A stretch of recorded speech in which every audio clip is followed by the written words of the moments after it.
Olá, sejam bem-vindos ao Pod Atitude. Começamos mais um ano, 2024. Novas oportunidades e com tudo isso nós voltamos com os nossos episódios. Para você que está assistindo esse episódio, deixa o seu like, segue o nosso canal, ativa o sininho para você receber as notificações e não deixa de acompanhar o nosso perfil no Instagram, @podatitude. Eu estou aqui hoje com a maravilhosa Florence, nossa co-host, e vamos bater um papo super especial com o convidado de hoje, mas antes de apresentar ele, eu quero fazer alguns agradecimentos especiais. Mais um ano começando e nós queremos agradecer as empresas apoiadoras que estão conosco em cada episódio. Faculdade Boas Novas, que nos recebe aqui toda semana. Agradecer também ao estúdio Adriana Barbosa, que se preocupa em me deixar nos trinks para estar aqui com vocês.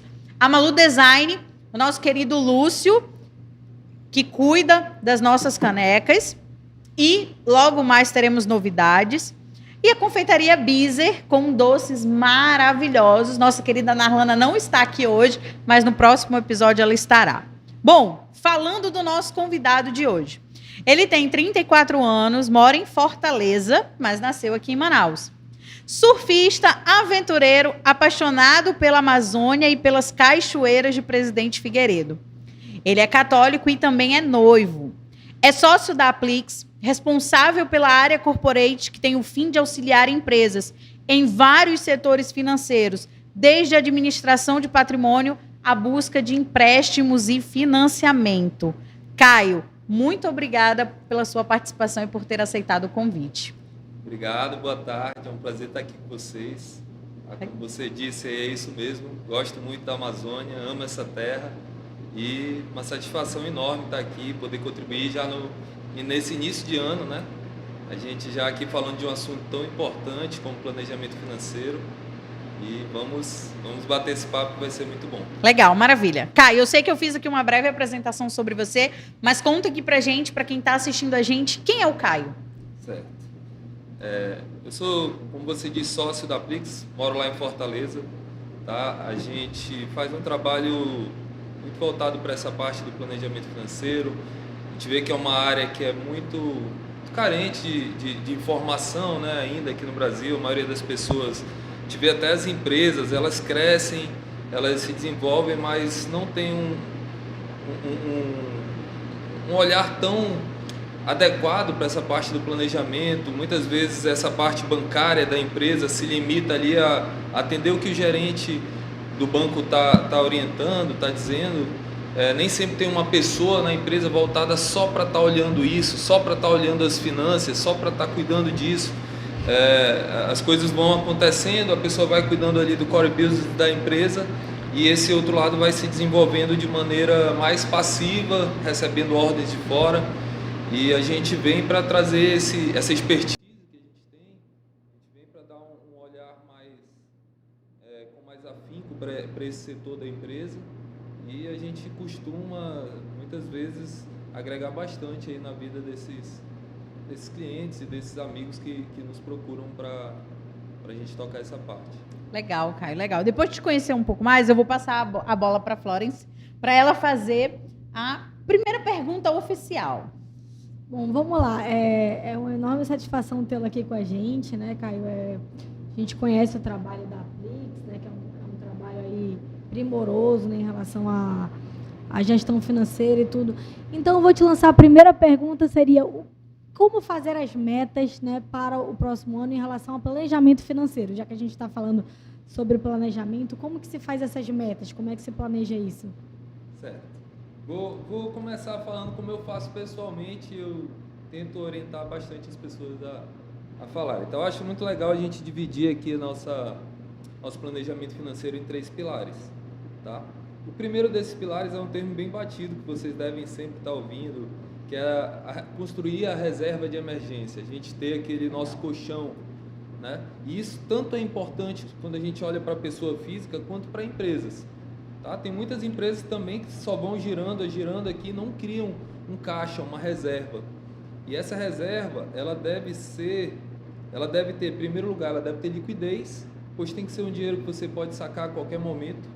Tá? Ela precisa ter muita segurança, tá? Tem que ser um dinheiro extremamente seguro, tem que estar guardado numa instituição segura. O que é segurança? Pô, tá numa instituição que tem um nível de governança elevado, que você sabe que o dinheiro está bem guardado ali.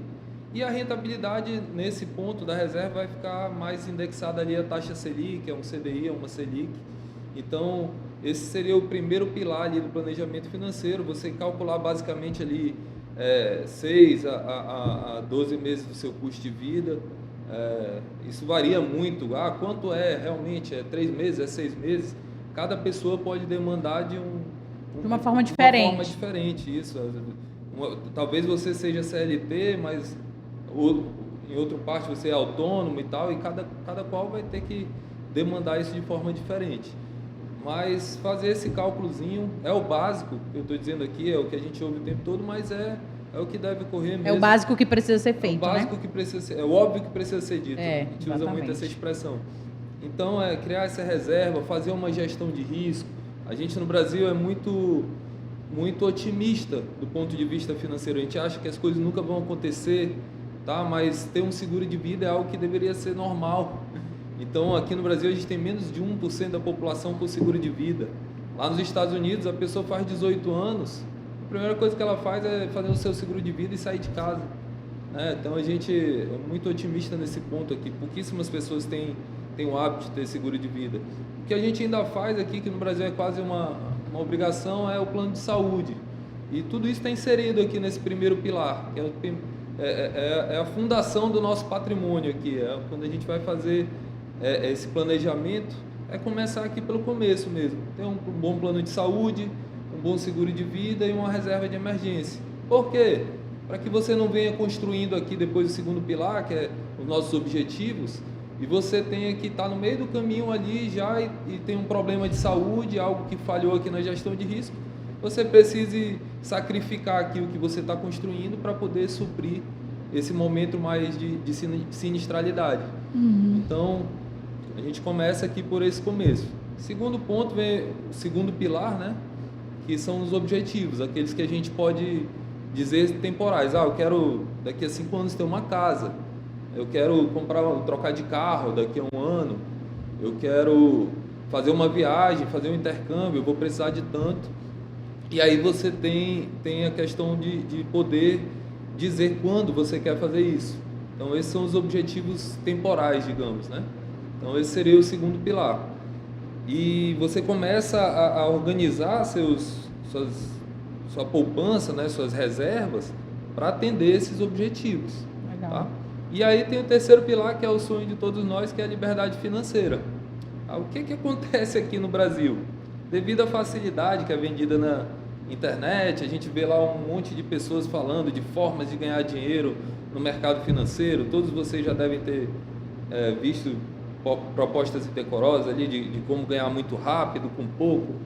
Tá? E devido a esse tipo de publicidade e principalmente a falta de informação que a gente tem, a maioria das pessoas já começa indo para o terceiro pilar. E aqui nesse terceiro pilar a gente vai ter sim investimentos um pouco mais adequados a longo prazo, e as pessoas costumam começar por eles, como ações, fundos imobiliários, que não são aplicações adequadas, por exemplo, a uma reserva de emergência. Tá? Mas, devido à facilidade que se vende, que no mercado financeiro a gente sabe que não se reflete, não é bem assim que ocorre. A maioria das pessoas que entra nesse tipo de investimentos entra e perde dinheiro. Sim. Tá? Então, é muito importante também ter esse cuidado.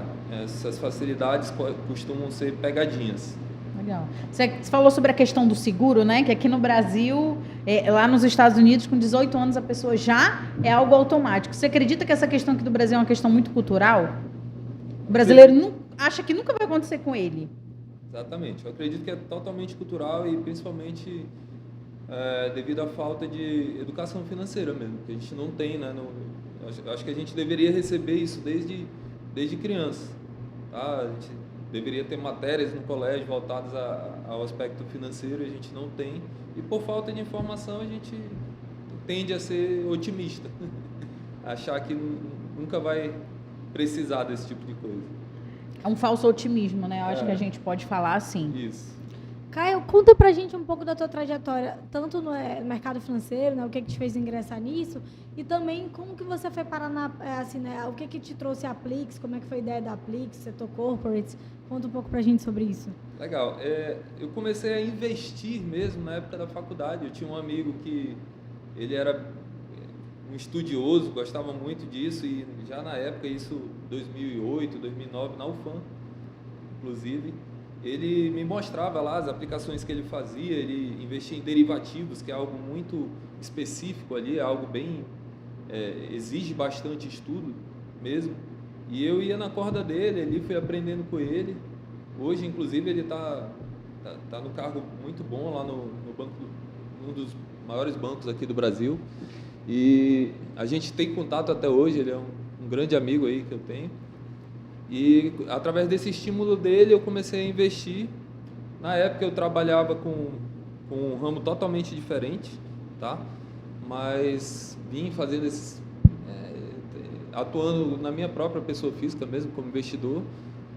Mais para frente um pouco eu comecei a fazer gestão de algumas contas de pessoas que me pediam para dar uma consultoria para eles, e comecei a fazer isso ainda de maneira informal. Eu tinha meu trabalho e tocava isso de maneira A tua paralela. formação é de economia mesmo? Eu sou economista, né? Legal. Formado em economia. E quando houve a pandemia, eu tive uma oportunidade ali de fazer uma mudança mesmo na carreira, de migrar totalmente, de parar de... Eu trabalhava na época dando consultoria para licitações, para empresa, e eu tive a oportunidade de fazer a virada de chave mesmo e focar só no que eu queria, e migrei 100% para o mercado financeiro. Foi quando veio o convite da Aplix para eu ficar com eles lá em Fortaleza. E eu tenho vários clientes aqui em Manaus, mas hoje a nossa sede é lá e eu resido lá, né? Então, foi assim que eu migrei para o mercado financeiro mesmo. Que legal, que legal. Caio, nós tivemos aqui na caixinha de pergunta, nós tivemos uma pergunta bem interessante. Você falou sobre a questão do investimento e tal, mas tem a pergunta, ela é sobre empréstimo ou financiamento. Como que a gente sabe qual dos dois escolher? Porque existe uma diferença, claro que por mais que a pessoa não seja uma especialista financeira, por exemplo, como eu, a gente entende pelo menos o básico da diferença. Certo. Mas como saber qual escolher olhando para a questão da empresa, por exemplo? Tá. O financiamento, ele visa sempre algum bem. Então, ele é voltado para, eu quero adquirir um carro, eu quero comprar uma máquina, eu quero adquirir um imóvel. Então, o financiamento ele vai ter sempre um bem em foco que vai ficar alienado na operação. O empréstimo não. O empréstimo é o cash livre. É para esse dinheiro cair na sua conta e você vai usar ele a seu dispor. Então, muitas vezes o empréstimo normalmente é usado para capital de giro, tá? Quando você não tem ali um destino já tão certo para esse recurso, tá? Essa é a principal diferença entre os dois. Tá, legal. E sobre empréstimo, agora há pouco a gente falou sobre a questão cultural do nosso país. E a gente entende que o brasileiro adora o empréstimo, né? Qual o teu conselho em relação à empresa? Essa questão do empréstimo. Que momento eu, quanto empresária, devo ou não devo, ou existe uma outra opção melhor do que fazer um empréstimo para o meu negócio? Certo. Esse é um ponto muito, muito interessante que eu gosto muito de falar sobre. Por quê? A maioria das pessoas aqui no Brasil tende a achar que... Eu converso muito com empresários, esse é meu dia a dia, e a maioria deles sempre acredita que o recurso de terceiro na empresa é um erro, ou digamos assim, muitos enchem a boca para falar, eu construí tudo isso aqui só com o dinheiro do meu bolso, nunca precisei pegar um empréstimo. No entanto, matematicamente, o Brasil tem um risco altíssimo. E você injetar parte, não precisa ser todo o recurso do seu negócio, mas parte do recurso no seu negócio de capital de terceiros é financeiramente saudável. Tá? Quando você fala capital de terceiros, você está falando do empréstimo ou Empréstimo. tipo... Ah, tá, legal. É um empréstimo, um capital que vem do banco, né? Tá. Então, ele é saudável e matematicamente é comprovado que é um recurso mais barato do que o próprio. Tá? Apesar de que, isso causa eu não tinha essa visão. Isso causa, na maioria das pessoas, quando você fala que o recurso de terceiro é mais barato que o recurso próprio, não entra na maioria das cabeças, tá? Mas são dois fatores que são muito importantes. É a exigibilidade.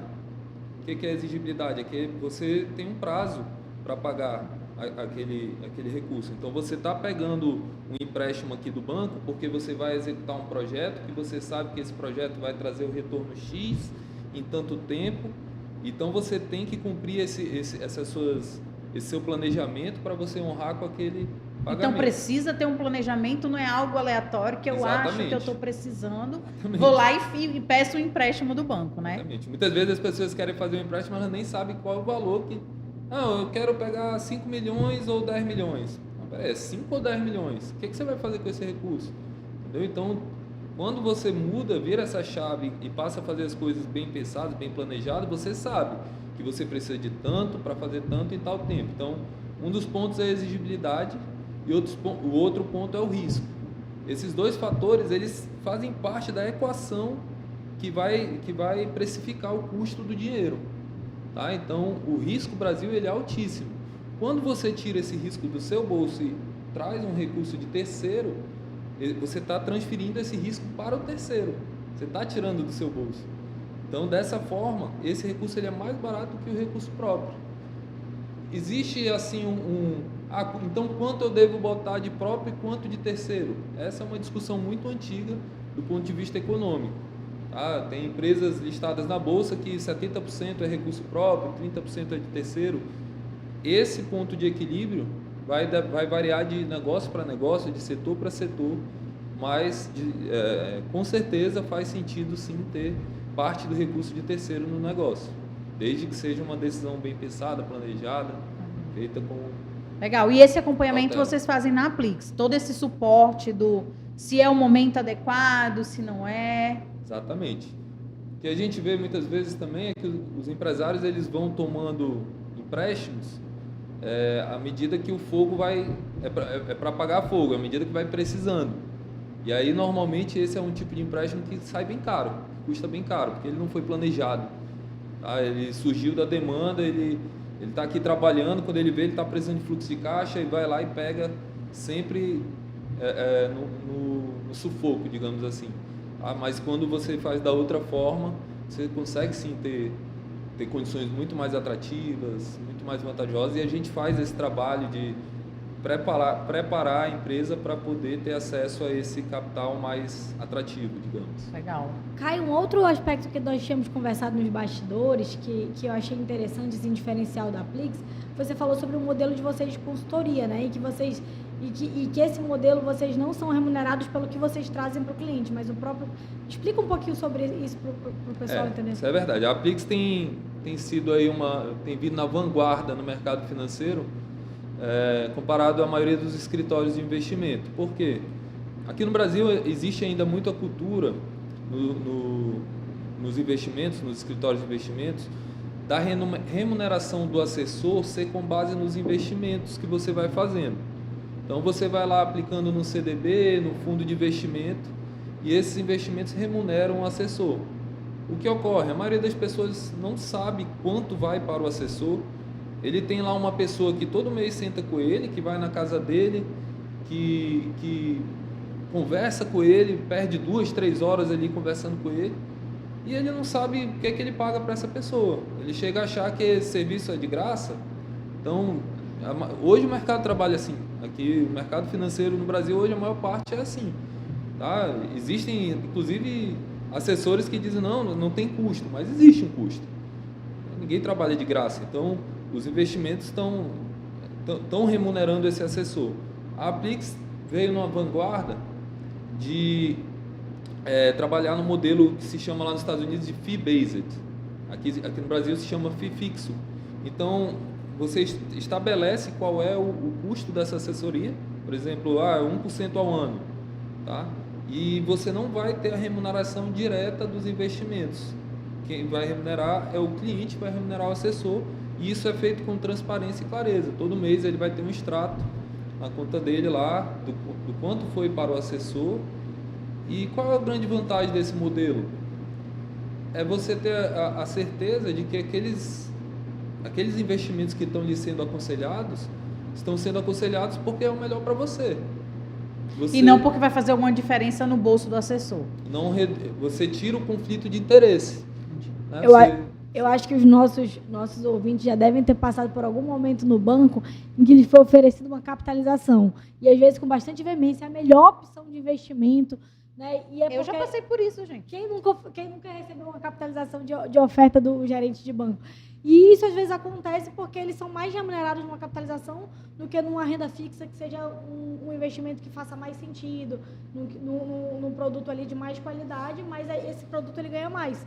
Então, eu já vi uma comparação que é como se você fosse a um médico que você sabe que ele trabalha, por exemplo, para Biden. E aí você está lá, no fundo ele vai te oferecer um Biden de qualquer jeito. E aí você está ali ouvindo os conselhos dele como se você estivesse, né, com um profissional ali que está te aconselhando porque é melhor para você, mas na verdade ele precisa vender, você está com um vendedor. E aí esse paralelo que vocês criaram é muito interessante. Né? Perfeito, é isso mesmo. Pode concluir. É que lá na Aplix, realmente eu acho que o grande trabalho da Aplix, quando eu entrei no mercado financeiro, eu tinha um medo muito grande de ter alguém aqui no meu ouvido dizendo o que eu tinha que fazer, o que eu tinha que vender. E eu lembro muito bem, no meu primeiro dia de Aplix que eu cheguei lá, eu falei, olha, o que eu preciso fazer aqui para que eu bata as metas aqui de vocês, que eu seja um ativo bom aqui para vocês. Aí eles disseram o que for melhor para as pessoas que você atende. Então aquilo lá me conquistou muito ali no início da empresa. É bem a visão do olhar para o outro, né? É bem a questão do servir. O que o outro precisa? Né? O que é o melhor para ele, não para mim? Exatamente. E hoje a gente vive num mundo, e aí generalizando mesmo, onde as pessoas estão preocupadas com o próprio umbigo. Né? Então, eu sempre falo isso quando eu converso com as meninas, que as pessoas se preocupam muito se vão entrar num projeto novo, se são convidados para alguma coisa, o que eu vou ganhar com isso? E quando o nosso pensamento tem que ser de que forma eu posso contribuir, de que forma eu posso ajudar o outro. Né? Então, é muito legal saber de uma empresa que tem essa visão, tem esse cuidado, principalmente quando a gente vive num país onde as pessoas não têm essa educação financeira, como você mesmo falou. As pessoas não têm, a nossa população, ela carece dessa educação financeira. E isso é bom para alguns, né? Para outros, nem tanto. Porque acaba deixando as pessoas refém. É verdade. Muito legal, muito legal. O papo está muito bom, mas eu vou fazer aqui uma pausa para, de novo, lembrar quem está assistindo de deixar o seu like, ativa o sininho, se inscreve no canal para você receber as notificações, acompanha também lá pelo Instagram, @podatitude. As próximas novidades estarão sendo postadas toda lá. Deixa a sua sugestão. Quer ver alguém num próximo episódio que você acompanha? Algum empreendedor, algum empresário, uma pessoa que tem uma história bonita e que você conhece? Deixa também lá no nosso direct, né, Flor, que a gente vai estar olhando aí com todo carinho para estar trazendo e escolhendo os próximos convidados. Mais uma vez, agradecer as empresas apoiadoras do nosso Pod Atitude, Faculdade Boas Novas, que nos recebe aqui toda semana, a Malu Design, Estúdio Adriana Barbosa e Confeitaria Bizer. Inclusive, eu estou com saudade do meu querido cappuccino, já deixando a dica para a Narlana, né? Flor, você tem mais alguma pergunta para fazer? Eu acho que a gente podia também falar um pouquinho sobre o que é esse setor de consultoria, já que a gente está indo por esse caminho, né? Como é que funciona esse planejamento com o cliente, né? O que ele te procura, ele vai poder ter a ajuda da Aplix para quê exatamente, né? Certo. Bom, do aspecto financeiro, Florence, muito boa a sua pergunta. Hoje a gente praticamente consegue atender ele por completo, que essa é a nossa proposta. Tá? O que a gente quer fazer? Qual é a nossa proposta de atendimento? Né? É você conseguir oferecer tudo aquilo que tem no banco, mas num movimento muito mais consultivo, sentado do seu lado perante as instituições. Então a Aplix hoje ela é bandeira branca. A gente consegue, por exemplo, vamos falar de financiamento imobiliário, a gente consegue fazer financiamento para o cliente em todos os bancos. E o que a gente vai fazer? A gente vai fazer um mapeamento das condições que aquele cliente vai ter em todas as instituições, vai trazer isso para o cliente, vai sentar junto com ele, vai estudar, vai ver se realmente faz sentido ele fazer um financiamento, tá? Se aquilo está realmente adequado aos objetivos de vida dele. A gente vai conversar com ele e se, sim, faz sentido. Aí a gente vai para a parte operacional que a gente consegue hoje já fazer diretamente, vinculado às instituições. E a gente consegue fazer isso no aspecto de seguros, gestão de risco, envio de remessas para o exterior, envio e recebimento de remessas para o exterior. Então, o nosso papel é fazer esse trabalho consultivo mesmo, mostrando todos os caminhos que ele pode seguir para... Boa parte do meu dia a dia lá é conversando com pessoas sobre aquisição de imóveis, por exemplo, tá? E é outro ponto que também muitas pessoas não sabem para onde ir. Não sabe se o gerente dele falou que é ótimo consórcio, aí o amigo dele falou, não faça nunca consórcio, porque consórcio é horrível, faça um financiamento. Aí outra pessoa diz, não, imóvel você tem que comprar à vista.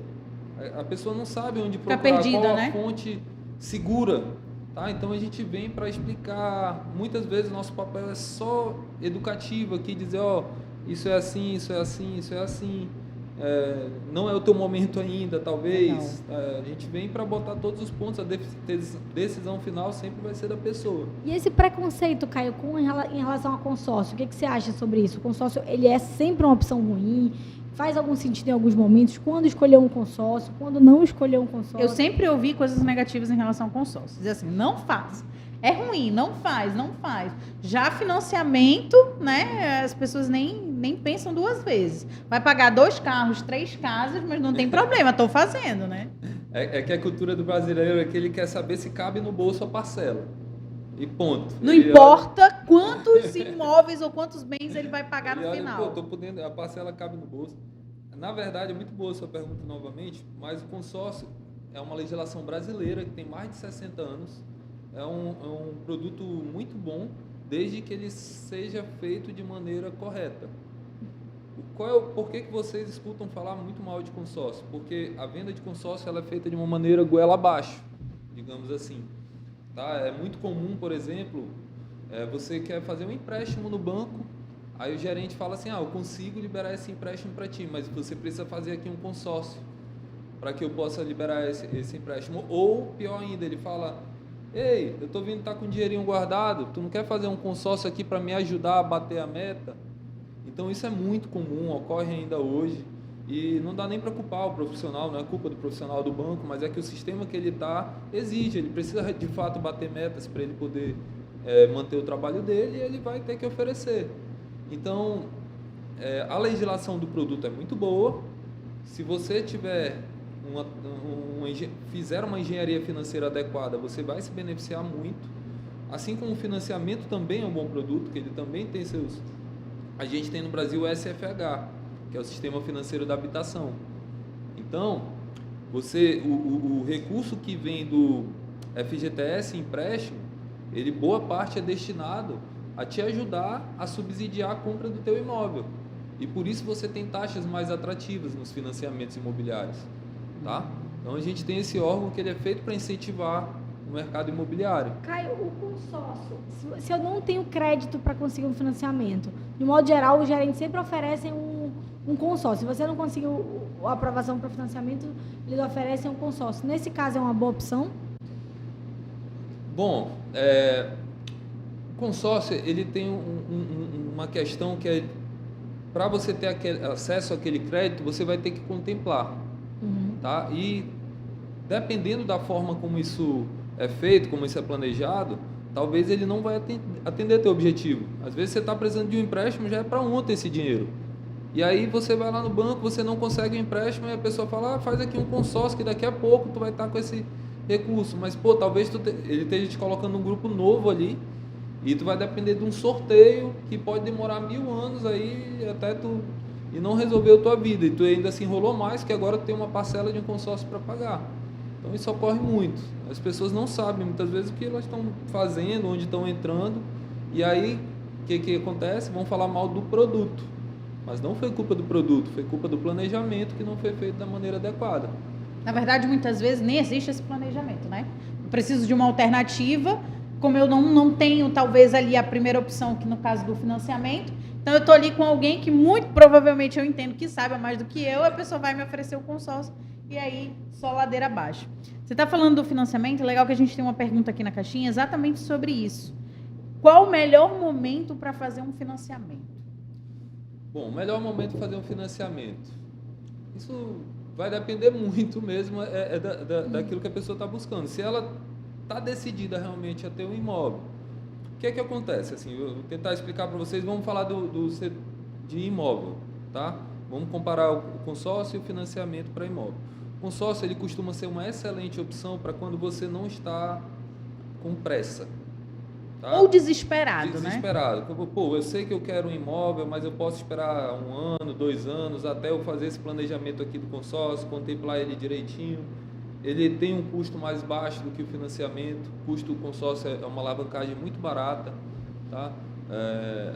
E ele é muito adequado para quando você tem um pouco mais de folga. Quando é financiamento, que você tem uma situação que você precisa já, é para agora, você já sabe o imóvel que você quer, você quer efetuar essa compra agora, já está decidido, o financiamento é muito adequado. Acertar o melhor momento para financiar é difícil. Tipo, no momento a gente tem uma Selic alta ainda. Tá? E os financiamentos, os empréstimos de forma geral, quando a taxa de juros está mais elevada, eles vão ficar mais caros. Tá? É saber se existe uma projeção da redução da taxa de juros, tá? Mas nem sempre essa projeção se confirma. É o que se chama de pergunta de milhões, né? Quando que vai aumentar, se vai diminuir?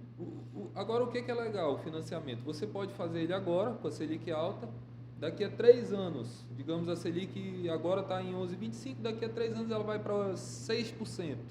Tá? Você tem como portabilizar para outra instituição e atualizar a taxa. Legal. Então você vai trazer o seu contrato aqui de um banco para outro e agora você vai ter a taxa atualizada. A gente faz esse trabalho lá também.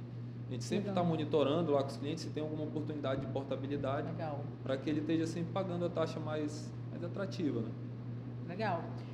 Como é que você particularmente vê esse cenário de 2024, esse cenário financeiro para as empresas? Vocês dessa parte econômica, dessa parte financeira, que têm acompanhado várias empresas em segmentos diferentes, o negócio está otimista ou as pessoas precisam hoje se resguardar mais? Claro que é super importante ter esse acompanhamento para que a gente não... Eu costumo dizer assim, que a gente não domina todas as áreas do nosso negócio 100%. A gente pode ter uma noção básica de tudo. Mas é muito importante quando a gente tem uma empresa ali idônea, que a gente sabe dizer, cara, vocês vão ser meu braço, então me ajuda aqui. Essa parte eu não vou bater cabeça porque eu sei que eu posso confiar que vocês vão estar me direcionando nas tomadas de decisões. Então, na tua percepção, como é que 2024 vai assim se caminhar nessa parte financeira? Olha, os últimos 2, 3 anos foram anos bem difíceis do ponto de vista a gente estava com taxa de juros bem alta, né? A gente chegou em uma taxa de juros de 13,25 e a tomada de crédito estava bem difícil. Por exemplo, para as empresas conseguirem recursos estava bem difícil, os bancos estavam bem reticentes em liberar recursos. Quando conseguia, eram taxas bem pesadas mesmo, tá? A gente encarou uma dificuldade muito grande nesse sentido. E a tendência inclusive a Selic vem com essa tendência de queda, né? As taxas de juros estão com uma tendência de redução e existe uma tendência de que haja mais incentivo, sobretudo para pequenas e médias empresas. Tá? Que eu acho que é até uma das bandeiras que o governo atual levanta bastante, né? Então a gente acredita que vai ter um período agora que vamos ter mais facilidade em acesso a linhas de crédito mais interessantes. Tá? Tu acha que isso vai ser bom? Olhando para essa questão a sociedade não tem essa educação financeira, né? Então, será que essa facilidade, ela não pode ser uma faca de 2 gumes? É uma faca de 2 gumes. É muito importante, de fato, haver aí um trabalho de planejamento por trás. Não é simplesmente ir lá e pegar o crédito. Como eu disse, às vezes não sabe nem para onde vai usar ou qual é o retorno que você vai ter com esse recurso. Eu vou injetar um dinheiro. Na prática, a gente vê muitas vezes até empresas fortes, bem consolidadas, que eles querem tomar um crédito, mas eles não sabem nem qual é o retorno que eles vão ter com aquela injeção de recurso ali. E aí, com essa falta de planejamento, às vezes até consegue, mas direciona para uma outra coisa que não vai dar o retorno. Exatamente. Né, Mas o Banco Central também tem batido bastante em cima dos bancos mesmo, em só liberar recursos para quem tem, de fato, a capacidade de pagamento. Isso já limita bastante. Então, eu vejo que a cultura de se ter balanços mais organizados, de fazer um trabalho mais ativo com a contabilidade, com a parte tributária, também tem aumentado bastante. As empresas estão se profissionalizando, porque senão onde eles baterem, eles vão ter as portas fechadas. Caio, do setor de valuation, conta pra gente como é que funciona avaliar uma empresa, né? Essa parte eu acho que é um assunto super interessante. O pessoal ouve muito falar de valuation, mas não sabe o que é, de verdade. O que é? É ver o que tem em caixa, é ver o que tem para receber. Como é que faz esse cálculo? Vocês trabalham com isso? Ajudam as empresas nesse aspecto? Legal, a gente faz sim laudo de avaliação de empresas. De fato é algo que está muito pujante, né? Porque a internet tem hoje em dia muita publicidade em cima disso. Esse termo valuation está bem popularizado, né? Aqui no Brasil é um desafio muito grande fazer avaliações de empresas. Por quê? Porque poucas vezes os balanços, os números demonstrativos financeiros refletem de fato ali o real da empresa mesmo, né? São poucas empresas que fazem, por exemplo, a contabilidade gerencial. Então, acaba que muitas vezes aquela contabilidade feita na empresa é só para atender o fisco, mas não é de fato é o básico, né? Só o básico. Não reflete de fato os números da empresa. Então, o grande desafio aqui no Brasil é isso. Então, como você compensa isso? Conhecendo bastante a empresa, conhecendo de fato ali o negócio, aí você consegue fazer essa avaliação. Quando você faz o curso de valuation, quando você se torna um profissional capaz de fazer essa avaliação, você aprende a fazer com empresas com níveis de governança altíssimos, tá? Você aprende ali, ninguém vai te ensinar a fazer uma avaliação de uma pequena empresa, de uma cafeteria que abriu há 2 anos, ninguém vai te ensinar, entendeu? Isso aí você vai ter que realmente conhecer o negócio para poder fazer. Legal. Bem interessante esse assunto, acho que é um dos pontos assim fortes. Eu adoro esse ponto. E fala pra gente assim uma coisa que eu acho que todo mundo tem curiosidade sobre levar o capital para fora, que é uma preocupação que muita gente tem. Você fala do risco Brasil, né? Levar o capital para fora é uma opção boa, é viável? Eu considero que é uma opção bem interessante, sim. Hoje a gente tem uma facilidade muito maior do que em outros tempos. A gente vê que as distribuidoras de valores já estão oferecendo isso com muito mais facilidade para os clientes. Você na palma da mão aqui consegue ter uma conta aqui no Brasil e uma conta lá no exterior, levar parte do recurso para lá. Agora é sempre bom lembrar que aqui no Brasil, entre os países emergentes, a gente assim tem um dos melhores países para se investir. A renda fixa aqui hoje, ela tem uma taxa real que é uma das maiores do mundo, tá? E entre os países emergentes nós estamos entre os mais seguros para se investir. Então é muito válido essa internacionalização do patrimônio. A gente costuma buscar entender junto ao cliente qual o percentual adequado, e isso vai variar de cada um para cada um, né? Mas também é bom lembrar que a gente está num ótimo lugar para se investir. A renda fixa aqui é muito atrativa. Legal, Caio. Quando a gente olha assim, agora a gente já está aí praticamente caminhando para o fim do nosso bate-papo aqui, mas quando a gente olha para aqueles pequenos empresários, aqueles que muitas vezes estão começando, ou já começaram, tem 2, 3 anos, mas estão perdidos, desesperados, esperando uma oportunidade de fazer algum financiamento ou algo assim, mas que precisam ter esse planejamento, precisam ter essa reserva de emergência, precisam ter essa organização. O que você deixa de orientação para essas pessoas que se encontram dessa forma hoje? Teve um dos cases que a gente pegou esse ano, era uma cafeteria. Eu achei muito legal, porque eles cresceram muito rapidamente. E uma vez eu perguntei para eles como eles precificavam ali os produtos deles. Aí era um casal até, e eles falaram, não, sabe o que a gente faz? A gente sai tomando café em várias cafeterias e a gente vê qual é o preço dos outros, a gente faz uma média aqui. Aí eu falei, mas vem cá, vocês sabem qual é o custo de fato dos produtos de vocês? Vocês têm isso, não fazemos ideia. A gente se baseia totalmente na concorrência. O que eu acho que é muito importante, infelizmente poucas empresas têm, que é o básico. É você ter o seu balancete, DRE, você olhar esses números constantemente, primeiro fazer essa organização, daqui a pouco você faz o fluxo de caixa, começa a projetar o seu fluxo de caixa para frente. Então você vai começar a não só enxergar o que está acontecendo, como já poder ter um planejamento para frente. E fazendo isso de forma organizadinha, ter mais proximidade com a contabilidade. A contabilidade não é só para atender o fisco, não, ela tem um papel muito importante para a empresa.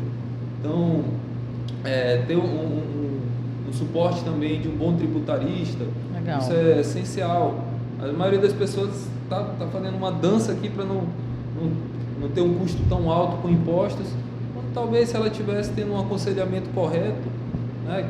Você está falando aí, Caio, eu fiquei lembrando de algumas situações, né? É interessante você falando. Eu imagino fazer o valuation de alguns clientes meus que eu sei que usam o dinheiro da empresa para pessoa física. O cara pega giroflex, né, esses empréstimos que são voltados para a empresa para resolver problemas de dentro de casa, porque é um crédito um pouco mais barato do que da pessoa física. Fazem, né, um planejamento baseado nisso que você está falando. O cara saiu e falou, vou fazer o hambúrguer porque todo mundo cobra R$40. Tá, mas o teu hambúrguer custou quanto? Custou 5. Não, coloquei 6 funcionários para trabalhar dentro da empresa porque eu vejo assim, difícil chegar num restaurante que não tem um monte de gente, tá? Mas qual o custo disso? As pessoas não colocam isso, ninguém faz balanço, ninguém faz... O pessoal vai fazendo e depois vai vendo se dá para pagar. E aí, muitas vezes, essa injeção de capital externo acaba mascarando alguma coisa, porque como você tem capital, parece que está entrando o dinheiro, mas o dinheiro não está entrando do teu faturamento, né? Ele está entrando de fora. Então, isso são problemas que muitas empresas precisam se preocupar, né? De como... Você tocou num ponto bem importante. Eu acho que seria outra grande sugestão que eu deixaria, é a segregação da pessoa física com a jurídica. É muito comum você ver empresas pequenas que são familiares ali que se mistura a pessoa física com a jurídica, quando deveria, né? Não, vamos ter um prolabore aqui da empresa, uma forma bem organizada da pessoa jurídica pagar esses custos da pessoa física e a gente ter essa segregação. Eu vi um caso, inclusive, que eles tinham a maquineta da PJ e usavam a maquineta da PF com medo de que aqui gerasse encargos, mas quando eles foram ver as taxas que ele pagava na maquineta da PF, eram absurdas, era melhor ele pagar o imposto aqui. Então, essa segregação é muito importante, muitas vezes ela não ocorre. Porque você precisa colocar tudo na ponta do lápis, né?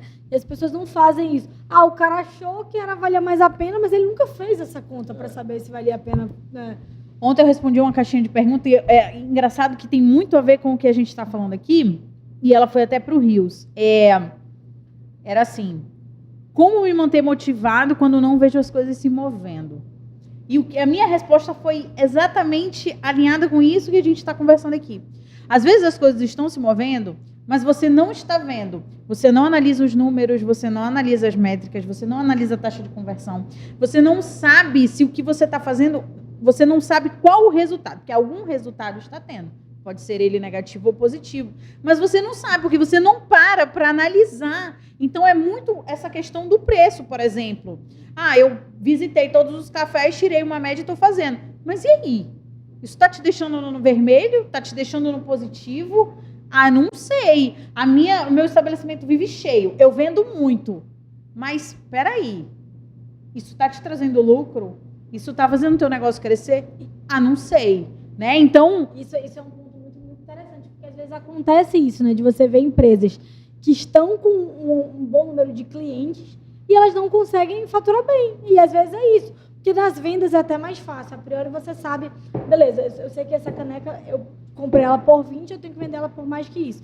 Só que aí o que acontece? E todo o resto do teu custo, o ar-condicionado que você gasta, o funcionário que você paga, o imposto que você colocou isso no teu custo, aí você leva isso para serviço, é ainda mais complicado. Sim. Porque você tá ali vendendo um bolo, mas na verdade teve a produção do bolo. O que está envolvendo, né, todo esse material?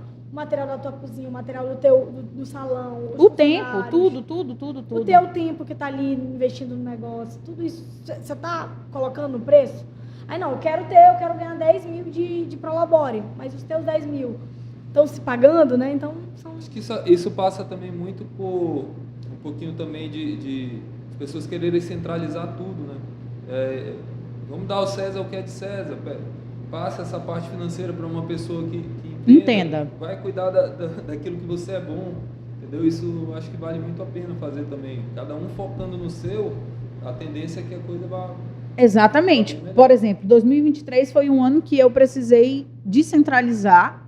Eu, como uma centralizadora nata, Florence sabe, para mim um dos maiores desafios não é o delegar, mas é o... Peraí, eu deleguei, mas eu deixei. Vai, né? Então, por exemplo, eu depois de já alguns anos de empresa, 2023 foi o ano que eu disse, não, eu preciso de uma contadora. E aí eu disse, agora eu tenho uma contadora. Né? Então, e aí ela entrou assim, já mais ali no meio do ano, então ela pegou tudo desorganizado, quando foi para fazer, ali na época do imposto de renda, quando foi para fazer o imposto de renda, quase que a gente enlouquece, porque não tinha organização nenhuma, planejamento de nada. Então, o ano passado foi todo para ela só conseguir organizar o que tinha para trás. Eu disse assim, não, 2024 vai ser diferente, pelo menos metade do 2023 eu tenho mais organizado. Mas eu precisei entender que, cara, e é aquela questão do crescer dói. Então, eu preciso dar um próximo passo, eu preciso ter esse custo ou investimento com um profissional que, como eu falei anteriormente, a gente não domina todas as áreas e tá tudo bem. Eu sei o que seria o básico para pagar o meu imposto, etc. Ok, mas é só isso? Né? O que ter um profissional que vai olhar para um todo que eu não faço a mínima noção pode contribuir para o crescimento do meu negócio? Né? Então, eu acho que é bem isso que está alinhado mesmo. Legal. Caio, a gente está chegando para o fim. Eu, inclusive, que várias coisas que você falou, eu anotei, porque foi quase praticamente que uma aula. E antes da gente encerrar aqui, eu quero que você deixe uma mensagem para quem está assistindo a gente, seja para aquele empresário pequeno, para aquele grande, o que você deixa aí de mensagem para esse 2024 que está começando? Desejo que seja um ano incrível, né, para que todos possam buscar o crescimento tanto do ponto de vista pessoal quanto empresarial, que as pessoas foquem também em se capacitar, se qualificar, porque essa parte financeira ela é fundamental. Tá? Eu sinto que eu tenho um papel social muitas vezes de estar transmitindo essa mensagem. Às vezes eu converso com pessoas que não têm perfil nenhum de ser cliente, mas eu penso, cara, eu vou pelo menos deixar alguma mensagem aqui na vida dessa pessoa e que ele possa transmitir isso para outras pessoas, porque eu tenho certeza que se a gente tiver mais conhecimento do aspecto financeiro e inclusive com as crianças também, que a gente possa estar transmitindo isso, a gente vai ter um país melhor. Tá? A gente vê lá na Europa é uma cultura já as pessoas pouparem, terem mais planejamento financeiro, as crianças já aprendem isso muito novas no colégio, já está poupando. Então eu acho que essa é a principal mensagem, tá? Para a gente poder ter um país melhor. Hoje são 60 milhões de pessoas devendo e 3 ou 4 milhões investindo. Então, uma diferença muito grande, né? Gostaria de contribuir para que a gente mude essa realidade. Legal, legal. Flor? Vou só agradecer, eu acho que foi uma aula para todos nós, eu acho que é um dos pontos que eu acho que todo mundo fala que vai começar o ano devendo menos, organizando as finanças, guardando dinheiro, e aí a gente deixa a dica, né, para as pessoas. Acho que essas metas, né, do quanto você tem que ter guardado é um ponto muito importante. E só agradecer mesmo a participação. Eu acho que o grande ponto aqui é focar no hábito, tá? Porque as poucas pessoas que poupam aqui no Brasil, a maioria ela faz o seguinte: ela recebe, vive e o que sobra ela guarda. Quando o correto, na verdade, é você receber, poupar, tirar uma parte aqui para o futuro, né? E você vai viver com o que sobrou. E esse hábito é que é o mais difícil, mas depois que você começa a tê-lo, é muito gratificante. Você vê que você consegue fazer isso, que você é capaz. E eu acho que esse é o principal ponto. Legal, maravilha. Tá, então mais uma vez eu quero te agradecer por ter aceitado o convite, pela tua presença. Foi, como a Flor falou, realmente uma aula. É algo realmente que nós precisamos muito ter essa mentalidade, essa mudança de hábito, ter realmente essa educação financeira. Eu, como mãe, preciso que meus filhos tenham essa educação, tenham essa mentalidade, que já cresçam com essa visão. Esperamos te receber aqui novamente quando você voltar em Manaus de novo. Eu acredito que esse assunto não falta tema para a gente conversar. Então, muito obrigado por ter aceitado o convite, por ter estado aqui no nosso primeiro episódio de 2024. Esperamos te receber novamente. E mais uma vez, Caio, muito obrigada. A honra foi toda minha, viu? Muito obrigado, foi muito bom estar aqui com vocês. Que bom. Bom, para você que nos assistiu até aqui, muito obrigada pela tua presença. Não esquece de ativar o sininho, de deixar o seu like, seguir o nosso canal e acompanhar também no Instagram, @podatitude. Esse foi só o primeiro episódio de 2024. Nós teremos muitas novidades e muita coisa, muito tema bom e muito convidado especial vindo por aí nesse ano de 2024. Mais uma vez, obrigada pela tua presença. Nós nos encontramos no próximo episódio. Tchau, tchau.